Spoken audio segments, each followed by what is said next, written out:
cervicalis।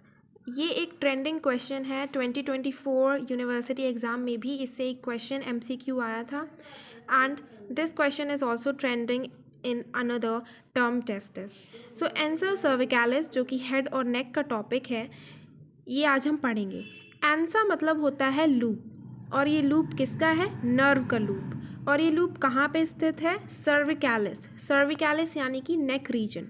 The loop around the neck region is known as ansa cervicalis. This loop is also known as ansa hypoglossy. So hypoglossy, we refer to it as hypoglossal nerve, that is your 12th cranial nerve. And ansa means loop, right? Next, we will जैसे कि हम university में exam में लिखते हैं अपने answers को, हम वैसे ही इसको डिस्कस करेंगे। सो फर्स्टली आप लिखेंगे जैसे कि डेफिनेशन हेडिंग, तो उस हिसाब से हम इसको डिस्कस करेंगे। So the ansa cervicalis is a loop of thin nerve fibres present in the neck. As I have already discuss, ये एक लूप होता है नर्व फाइबर्स का जो कि नेक में प्रेजेंट होता है। ये कहाँ पे लाई करता है? ये आपका lower part of the larynx, anterior wall of the carotid sheath में, ये देखिए anterior wall of the carotid sheath, anterior wall of the carotid sheath over the lower part of the pharynx में दिस लाइज, राइट। नाउ इसका root value क्या होता है? तो the root value of this is C1 to C3, right. Now strap muscles. So ये जो अपना एंसा सर्विकैलिस होता है, इसका एक मेन फंक्शन होता है to supply the strap muscles. So what are the strap muscles? Strap muscles को हम इंफ्राहायोइड मसल्स भी कहते हैं, ठीक है। तो जो अपना एंसा सर्विकैलिस होता है वो स्ट्रैप मसल्स को सप्लाई करता है, एक्सेप्ट आपकी थायरोहायोइड एंड जीनोहायोइड मसल्स का। यही क्वेश्चन MCQ एग्जाम में आया था, एक्सेप्शन वाला, ठीक है।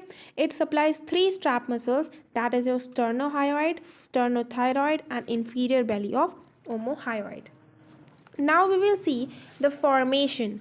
Formation, how it is formed. एंसा सर्विकैलिस बनता कैसे है? तो एंसा सर्विकैलिस की 2 रूट होती हैं, एक होती है सुपीरियर रूट और एक होती है इन्फीरियर रूट। आपको डायग्राम में दिखाते हैं, जैसे कि ये आपका डायग्राम है, तो ये जो आपकी रूट है, ये देखिए ये लिखा है इन्फीरियर रूट ऑफ एंसा सर्विकैलिस, क्योंकि ये थोड़ा सा, और इसकी जो बगल वाली है this is your superior root. As you can see, this is the superior root of ansa cervicalis, because the inferior root lies a little, थोड़ा सा नीचे लाई करती है, इसीलिए हम इसको inferior root कहते हैं, ठीक है। Now we will see yes formation।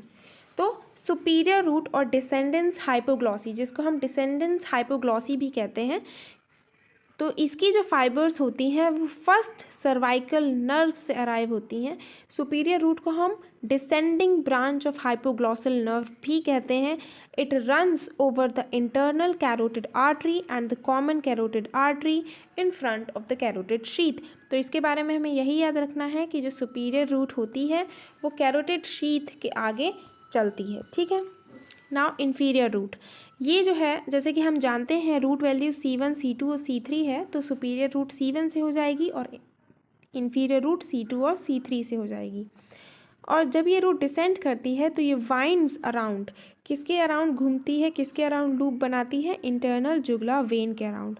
फिर ये कंटिन्यू करती है एंटीरो इन्फीरियरली, एंटीरो मतलब आगे, इन्फीरियरली यानी कि नीचे, to join the superior root in front of the common carotid artery.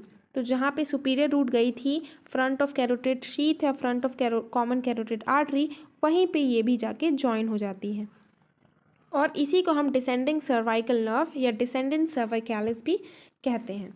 As you can see, डिसेंडेंस हाइपोग्लॉसी जहाँ पे लिखा है वो आपकी सुपीरियर रूट है, और inferior root of ansa cervicalis is written there. You can also appreciate the 4 branches. So the descendens hypoglossy supplies superior belly of omohyoid, and the ansa cervicalis supplies sternohyoid and sternothyroid, and the inferior root of ansa cervicalis supplies inferior belly of omohyoid. Next, distribution.